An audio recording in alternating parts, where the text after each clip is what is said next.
I blocked the out-of-control truck for my boyfriend and fell into a coma. 3 years later, when I woke up, he was about to marry someone else. Unable to bear the blow, I jumped from a high-rise building. When I opened my eyes again, I found myself back to the second before the accident. This time, I didn't step forward. After more than a year of rehabilitation overseas, I could finally feed myself, dress on my own, and walk without assistance. These simple daily tasks that ordinary people take for granted were as difficult as reaching for the stars for me. Even doctors called it a medical miracle. After all, that accident had left me in a deep coma for a full 3 years. Everyone thought I'd never wake up, or at best remain mentally impaired and paralyzed. Yet not only did I regain consciousness, but through relentless rehabilitation, I improved so much that soon I could stand as steadily as any healthy person. For this day, I'd endured unimaginable pain and countless mental breakdowns. The wait had been excruciatingly long. Finally, I packed my bags to return home, eager to surprise Ethan, who didn't know I'd awakened yet. But when I secretly entered Ethan's house after enduring the discomfort of a long flight, I found the walls covered with red wedding decorations. The renovated space had replaced the cat tree I'd designed with pink cabinets. My friends were blowing up balloons. My classmates were hanging festoons. My aunt was sorting the plumpest longans and peanuts, arranging them to symbolize early fertility on the crimson wedding bed. My boyfriend stood impeccably dressed in a tailored suit, looking as polished as a mannequin. The wall displayed portraits of the newlyweds. The girl's smile was radiantly sweet. When someone bumped into me with hot tea, leaving a red burn mark, the crowd turned. Their expressions were a mix of shock, forced delight, but mostly awkward discomfort. My aunt dropped the longans, and they rolled everywhere. All laughter died instantly. Ethan's pupils constricted, and his face paled. "Lynn?" He trembled.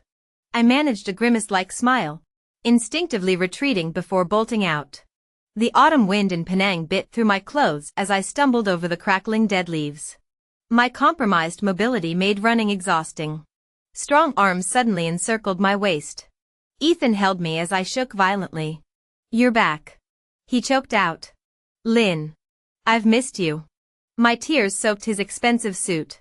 I had returned, but nothing would ever be the same. Ethan called off the wedding with Daisy 18 hours before the ceremony. My aunt caressed my face tearfully. "Don't blame Ethan. These 4 years, he suffered terribly. Without that girl, he might not have survived." The words stuck in my throat as I stared at her corsage, a crimson rose with a satin ribbon proclaiming officiant in bold letters. Aunt quickly covered the corsage on her chest with her hand, her well-maintained face flushing with awkwardness. "Lynn, I'm not betraying you. It's just that," her voice trailed off to a barely audible whisper, "I never thought you'd wake up." I swallowed the metallic taste of blood in my mouth. As tears threatened to spill, I said, "I just returned from abroad and need to adjust to the time difference. I'm going to sleep now." Breaking free from her other hand, I retreated to my room alone, buried under the blanket. Hot tears rolled down my cheeks as I curled into a fetal position. This heart-wrenching agony felt 100 times worse than the physical pain I'd endured during rehabilitation. Part of me clung to the hope that this was just another nightmare, like those recurring dreams during early recovery where I remained a drooling, disabled wreck forever struggling to hold a spoon or use the bathroom. The mattress dipped unexpectedly as someone pulled back my covers. Ethan had returned. In the heavy silence, I finally sat up to face him. His shirt hung open with 2 buttons missing. The silk tie severed mid-length.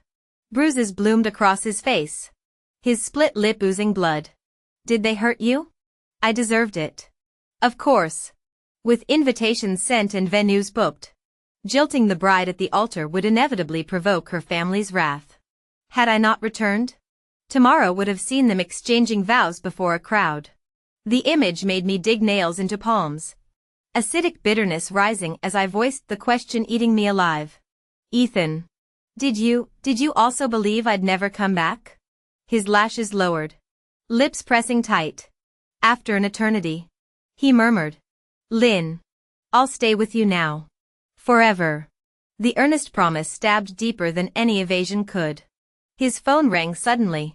Screen illuminating with a couple's photo, Ethan and Daisy. The caller ID flashing darling wife in cartoonish font. My throat constricted. He'd once called me that too. Seeing my stare, Ethan declined the call. When persistent rings continued, he powered off the device. I'm sorry, he said hoarsely. She needs time. How long? The abrupt question startled him. Clutching the phone until knuckles whitened, he rasped, "A year." I shut my eyes. A full year. While I'd hidden my recovery progress, terrified he'd recoil from my disfigured state. While relearning to walk left me bloodied. While practicing speech tore my tongue. While soiling myself over button struggles. During every excruciating moment when only the hope of reuniting with him kept me fighting. He'd fallen for another. Ethan's vow to stay forever shattered like the engagement ring he never got to exchange. He only stayed with me for one day before rushing off. Because that girl was sick. Before leaving, he solemnly promised he'd just check on her. Cut ties once she was safe. But he vanished for a whole week. Disheartened, I packed every gift he'd ever given me during our relationship. I'm not pathetic, I won't beg a man for love. I'm not naive, if he truly cared. He'd have discovered I'd woken from my coma a year ago. Even if my brother hid it. I'd made endless excuses for him, he's busy. Flights are expensive. His parents need him. Until even I grew exhausted. This time, I'm done. As I carried the box to mail it, Daisy, Ethan's current flame, showed up at my door. Her flowy dress barely hid the maternity clinic tote bag in her hand. When I stared, she smirked and caressed her belly. You didn't think we'd stay celibate after almost marrying, did you? Lynn? That Lynn shattered me. This smug stranger was the same clingy undergrad who'd shadowed Ethan in college, Daisy Anderson. No wonder my aunt officiated their wedding, she dated Daisy's dad decades ago. Trying to trap Ethan with nostalgia? She giggled. Plucking a rusted soda can tab from my box, our engagement ring from college. He'd vowed to replace it with a diamond. Now that diamond glinted on her finger. Don't be delusional. He's thrilled about the baby. She tossed the tab like trash and hissed, here's a secret, we've wanted each other for years. The day of your car crash? He was going to dump you. My blood turned to ice. I remembered his evasiveness that morning. His 4-year radio silence. My epic love story was just a prologue to their romance. When Daisy accidentally elbowed the box from my hands, her triumph curdled as she stepped on a crystal bracelet. She tumbled down the steps, blood soaking her dress. Murderer! She shrieked. Ethan charged in and shoved me. How could you? Lynn? I slapped him hard. I'm nothing like you two monsters. Her family called the cops, screaming for my arrest. My aunt disowned me. Friends whispered I'd gone insane. Then security footage exposed everything, Daisy's taunts. Her own clumsy fall. The miscarriage was her karma. When Ethan came to apologize, I stood on the rooftop staring at 3 lonely stars. The constellations of our youth had vanished. Everything had changed. Lynn Harper. I was wrong. I shouldn't have doubted you. Come down. Please. My aunt rushed over. Lynn Harper. I'm so sorry. Don't do anything reckless. See? When you start despising the world, it suddenly claims to love you. I teetered at the rooftop's edge like a fragile autumn leaf. Ethan Wilson knelt before me, forehead bleeding as he repeated declarations of love. Exhaustion weighed heavy. During my year of rehabilitation, my mental health had crumbled, at my worst. I needed medication to sleep. I'd foolishly believed Ethan Wilson would be my salvation, only for him to shove me into deeper darkness. I'd lost 4 prime years. My health, the capacity to love, my education, and any connection to society. I'd never recover. Spreading my arms, I let the autumn wind whip through my hair, my mind eerily calm. Falling backward, I told Ethan Wilson, I curse you, may true love forever elude you. Then, impact. But instead of oblivion, I awoke 4 years earlier, reliving the car accident day. Young Ethan Wilson stood before me, fumbling. Lynn Harper. Actually, I want to break up? I finished his scripted line. His head snapped up. Shocked. You're cheating. With Daisy Anderson. Judging by your recent behavior. This affair's lasted at least 3 months. I exhaled. I consent. My tone could have discussed whether. Ethan Wilson panicked. I never cheated. I don't know what lies you've heard. But I'd never betray you. It's just, his voice shrank. We're not compatible. Laughable. He'd pursued me for a year. We'd dated 4. Only now, incompatible? A sneer escaped me. The clock tower struck 8. Snowflakes drifted as traffic lights flickered and died, mirroring my past life. Ethan Wilson. I'd have respected you if you'd owned your feelings for someone else. But you lack even the courage to admit fault. I stepped back, pitying this vibrant 20-year-old boy whose soul reeked of rot. How had I needed a lifetime to see it? Tires screeched. Headlights blinded. A semi-truck barreled toward me. Ethan Wilson scrambled backward, self-preservation overriding all. But the truck swerved, smashed a curb, and careened toward him instead. Crash. A body crumpled. Silence. Crimson bloomed across snow. One tear fell. Had Ethan Wilson rushed toward me like I'd once sprinted to save him, we'd both have lived. The truck would have hit concrete. But my Ethan, the boy I'd loved since 16, hadn't even glanced my way. Paramedics loaded his body. I retrieved his phone from the snow. A notification glowed. Daisy Anderson's message arrived right on schedule. Just a minute ago. Daisy Anderson couldn't wait to post a photo of her kissing Ethan Wilson. The caption read, "You finally belong to me alone." Numerous well-wishers flooded the comments, including Ethan's brothers who kept addressing Lynn as sister-in-law. Only Lucas Miller, Lynn's stepbrother, commented, "Since when do shameless people act so brazenly?" But the comments soon disappeared. Years ago, Lynn's father and stepmother died in an accident. Her aunt took most of the compensation money. Lucas Miller protected Lynn as they grew up. He even dropped out of high school to support her college education. During her rehabilitation year abroad, he stayed by her side. When Lynn called Lucas Miller, there was background noise on the line. The future computer mogul was currently just a nightclub bouncer. Lynn's nose stung with emotion. "Lucas. I miss you." Borrowing a beat-up pickup truck, Lucas Miller drove through the howling snow across half the city to see Lynn. His first words were, "Don't cry. Lynn. If you still like Ethan, I can make him break up with that homewrecker." His eyes burned with dangerous intensity, looking ready to roll up his sleeves and beat the cheating couple. Warmth flooded Lynn's heart. In her previous life, he'd been the first face she saw after waking from a months-long coma. He taught her to eat, speak, and walk again, never complaining about stained clothes, even wiping her drool. When nurses mocked that pretty faces mean nothing if you can't take care of yourself, he stormed out to argue, "My sister could stay single forever, I'll always provide for her." During those dark days, he'd been her sole anchor. Now she realized her salvation was always here. Why chase someone worthless? Thankfully, this time she didn't push Ethan out of the car's path. She was still healthy. Everything was a fresh start. This time, I'm leaving him. Lynn hopped into Lucas's truck with a determined smile. To Ethan's place. I'm moving out. Clean breaks work best. They soon arrived at Ethan Wilson's home. An entire wall displayed Lynn's dance competition trophies. She vividly remembered excitedly planning their life here. Bird of paradise plants for the balcony. White carpet. Air fryer. Vanity table. How naively she'd thought this would be her forever home.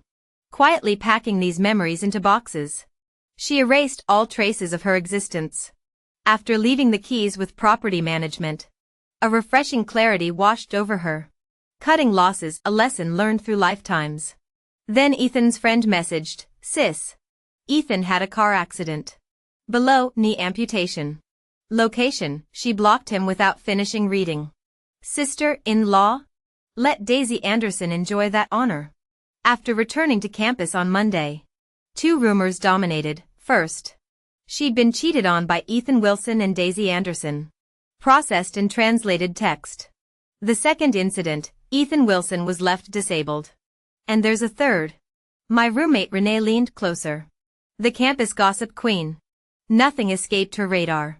Daisy Anderson visited Ethan at the hospital. When she saw his amputated leg, she nearly fainted. The moment Ethan woke up, she dumped him. Said she's too young to waste her life on a cripple. Renee scoffed. Broke up the same day they went public. Even deleted all their couple posts. She nudged me. Smart move ditching that trash earlier. Lynn. He'd have dragged you down forever. I stared at my shoes silently. Disability. Abandonment. Life in ruins. Now he knew exactly how that felt. Over the next month, I thrived. Not only did I reclaim top academic ranking with a fat scholarship, but when texting Lucas Miller to share my success, our group chat suddenly exploded.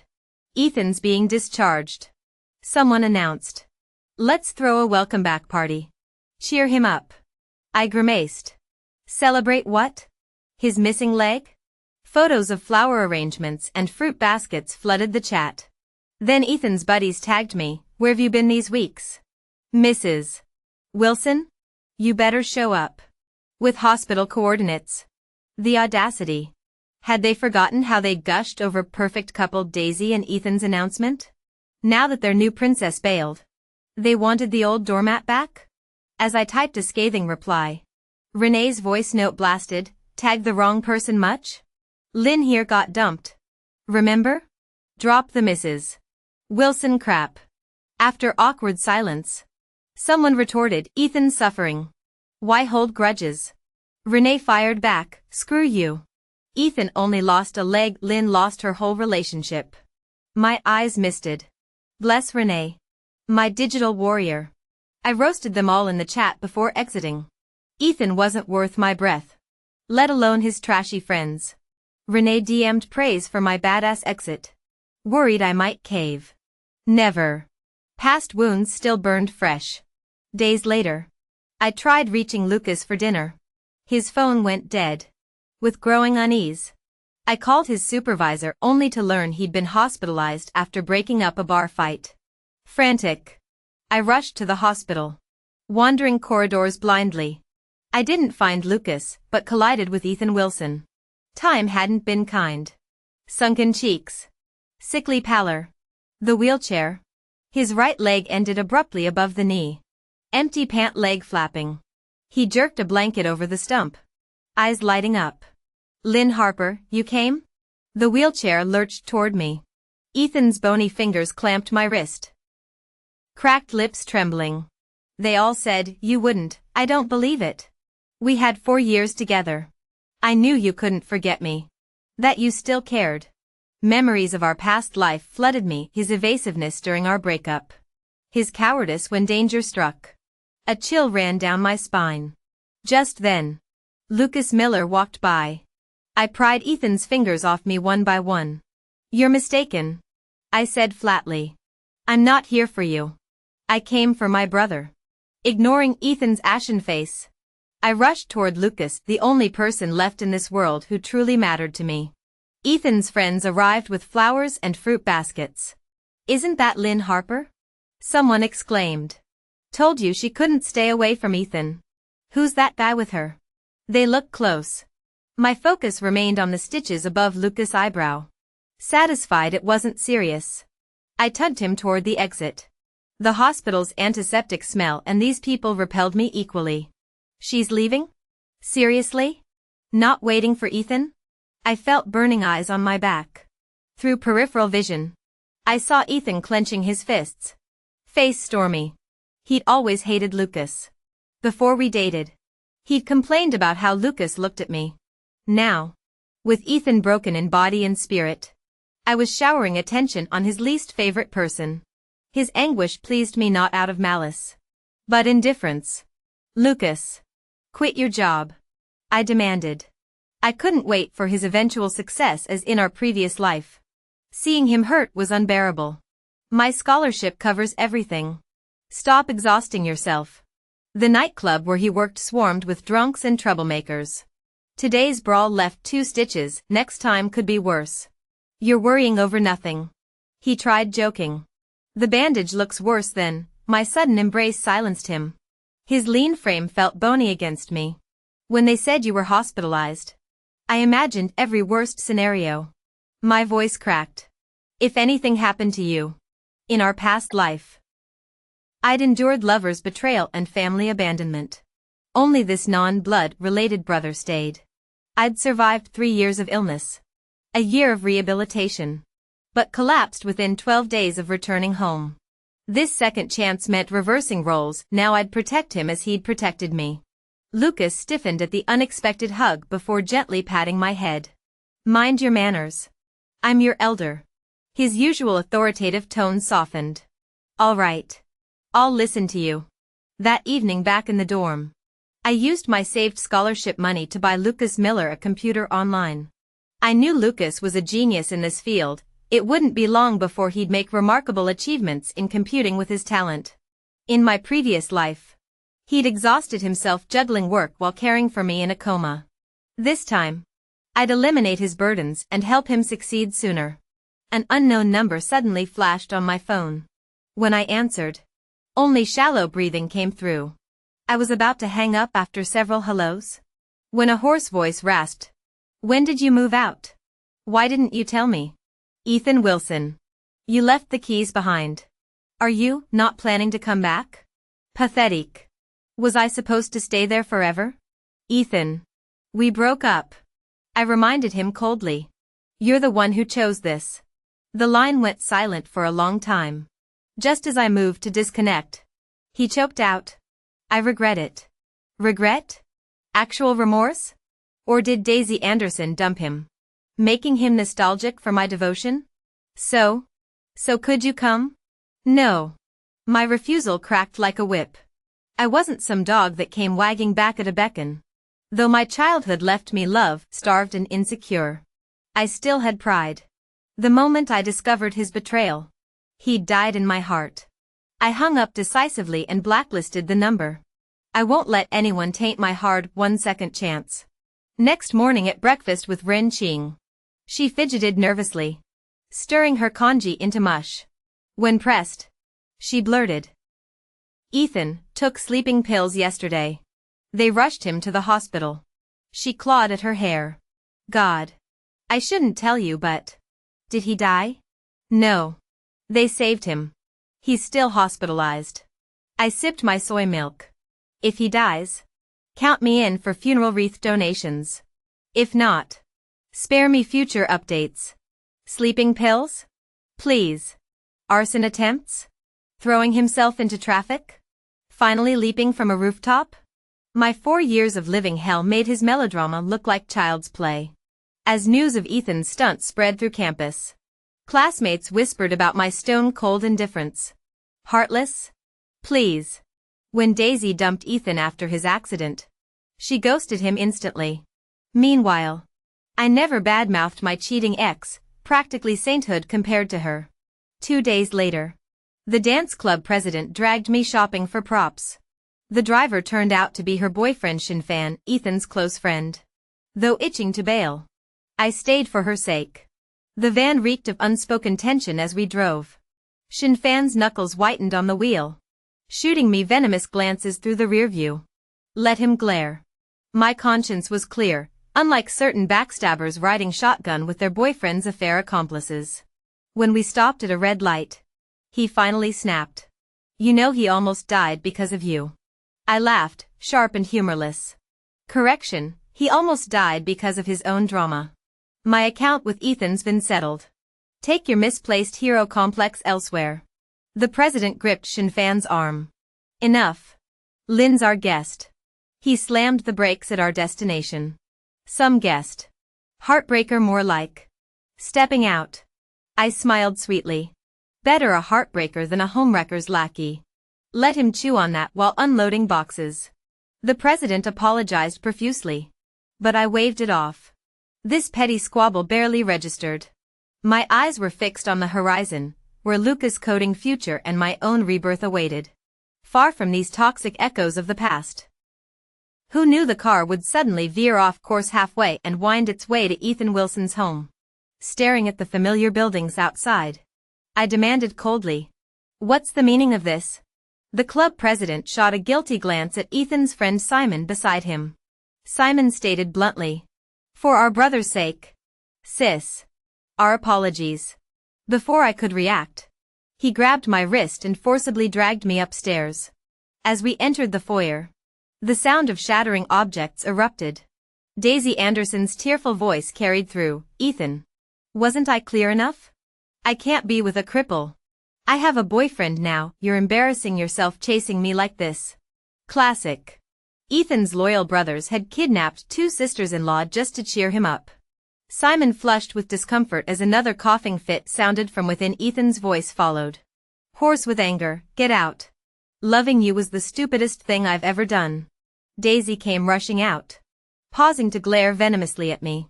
"Keep your boyfriend in check," she hissed. So Ethan was her boyfriend when he had legs, but became mine after losing them? My chest burned with fury as Simon shoved me into the living room before locking us in. "Coward."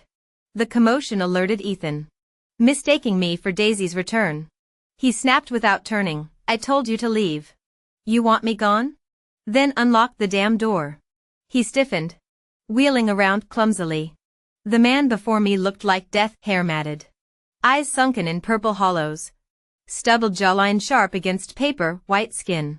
Our eyes met, and he lunged desperately for the blanket draped over his wheelchair to hide his missing leg. The blanket slipped as he crashed to the floor. Tears of humiliation spilled down his cheeks as he struggled impotently, fists pounding the ground. This broken creature bore no resemblance to the basketball star who dominated high school courts and college championships. His former glory made this degradation more pitiful. I stood motionless, watching coldly. He deserved no sympathy, just as he'd never once visited during my 4 years of. My phone rang. Lucas Miller. I'd texted him for help before exiting the car. "I'm locked in," I reported. After confirming my safety, he began battering the door with a fire extinguisher. As the lock gave way, Ethan crawled to clutch my pant leg, bloodshot eyes pleading, "Lynn, it hurts." "Does it?" I stepped back icily. "You brought this on yourself." The door exploded inward. Lucas rushed to grasp my shoulders. "You okay?" I shook my head and turned to leave. Ethan Wilson tried pushing himself up from the coffee table but failed. Calling after my retreating figure, he pleaded, "I was wrong before. I shouldn't have betrayed you. Lynn, please don't hate me. Okay?" I didn't even glance back. Hate was too mild a word, it was pure revulsion. Outside the hall, Shin Fan lay on the ground with a bruised face, moaning in pain. The club president stood nearby on the verge of tears. Judging by the scene, Lucas Miller had shown no mercy during the fight. Not holding back myself, I kicked Shin's ribs as I passed, making the president sob louder. While Ethan deserved condemnation, this moral blackmailer Shin was far more despicable. Lucas drove me back to campus, reassuring me all the way. He'd rented an apartment nearby to protect and care for me, even handing over all his earnings from developing mini-games, several times more than the computer money I'd once lent him. Ruffling my hair, he promised, "Life will get better now. Lynn, with me here, nobody's going to hurt you again." I nodded silently. That evening, the tearful club president confronted me about Shin's hospitalization, arguing they'd only tried helping poor Ethan and didn't deserve such violence. "Would you forgive your boyfriend if he cheated? Dumped you while you were planning your future together, then blamed you for everything?" I countered. "What if he came crawling back after losing his leg in a car accident and being dumped by his mistress?" She bit her lip. Silent. "Since you couldn't, why demand I should?" The president eventually apologized. 2 weeks later, Ethan unexpectedly returned to school. Too proud for a wheelchair, he hobbled on crutches. On that first icy morning after snowfall, he tried waving at me casually but lost balance. collapsing in the slush. Well-meaning students helped him up, noticing his empty right pant leg, and carried him piggyback to class despite his protests. In the lecture hall, whispers spread like wildfire. Girls in front craned their necks to stare at his missing limb. Karma's a bitch for cheaters. Someone snickered. Can't two-time anyone with just one leg now. Ethan kept his eyes down, jaw clenched. During gym class in the snow-cleared arena, I spotted Ethan watching basketball players from the bleachers, his hand compulsively gripping his right thigh. This natural athlete who'd brought our school 3 championship trophies would never play again. As I turned to leave after practice, his voice caught me. If I'd chosen to save you instead that day when the truck came, would everything be different? I walked away without answering. Even with second chances, selfish people never change. The only reason it's being mentioned now is because the price paid was too devastating to forget. Just then, a melodic laugh drifted through the air. Lynn Harper and Ethan Wilson turned to see Daisy Anderson giggling as she nestled into some guy's arms, the same guy who then kissed her earlobe. Ethan looked away, jaw clenched. Barely 2 months had passed since their breakup, and Daisy already had a replacement. Then again, who could love someone wholeheartedly without ever wavering? Except maybe that idiot from my past life who shoved his lover out of harm's way and got himself hit by a car instead. As I turned to leave, Ethan suddenly grabbed my wrist. Lynn, he choked out. Give me another chance. I was blind, I shouldn't have cheated with Daisy. Now I realize, you're the only one I've ever loved. I pulled free, meeting his desperate gaze with a cold smirk. Too bad I don't love you anymore. In fact, the thought of ever loving you makes me sick. He staggered back like he'd been gutted, nearly collapsing. Ethan dropped out the next day. The golden boy who once floated above us all couldn't stomach crawling through the dirt. When the university dance competition arrived, memories flooded back. Last life's version of me had filled out the registration forms but never made it to the stage. That car crash left me vegetative. And even after waking, my dancing days were over. This time, I'd choreographed an original contemporary piece blending traditional motifs, rehearsing until my muscles memorized every ripple. The spotlight burned as I took my final bow, roses raining down. I'd not only won, I'd brought home the trophy for our school. Clutching the award, I headed backstage to celebrate with Lucas Miller, only to find Ethan waiting by the theater exit. He'd somehow gotten advance notice, wheelchair-bound with a bouquet clumsily balanced on his lap. I promised you red roses if you ever won this, he rasped, face gaunt enough to reveal skull contours. Congratulations, Lynn. You finally did it. Even his pitiful state and nostalgic gestures couldn't crack my armor. Chin high, I descended the stairs without sparing him a glance. The cruelest revenge isn't rejection, it's indifference. On New Year's Eve, Lucas and I transformed our cramped apartment into a glittering den. We binge-watched the holiday special where my pre-recorded performance would air, munching his homemade dumplings during comedy skits. I caught him leaning forward the instant my segment started. He immediately replayed it, saving the clip to his phone. When the TV countdown hit midnight, my phone buzzed with an unknown number. Lynn, so proud you became everything you dreamed. Truly happy for you. I blocked it without hesitation. Some ghosts just won't stop haunting. After graduating from college, I successfully joined the capital's most prestigious dance company. Lucas Miller's business was also thriving. On my birthday, he presented a bank book with multiple zeros. This amount is enough for us to buy our own home. Lynn, I promised you'd never drift rootless again. And I've kept my word. Not quite. I shook my head, extending my left hand under Lucas' surprised gaze. We're still missing a diamond ring. Lucas laughed through tears like an emotional wreck. I thought you'd never notice my feelings. Silly man. How could anyone miss the devotion of someone who truly loves them? Our wedding arrived swiftly. The guest list was intimate, only including friends who genuinely supported me through the years. Daisy Anderson sobbed uncontrollably during our ring exchange. Lynn, you deserve every happiness this world can offer. During the reception's final toast, I spotted a familiar figure in the crowd. Our eyes met briefly before he fled in panic. Unperturbed, I tightened my grip on Luca's hand. The next morning's headlines blared, "Disabled man plunges to death from high-rise building."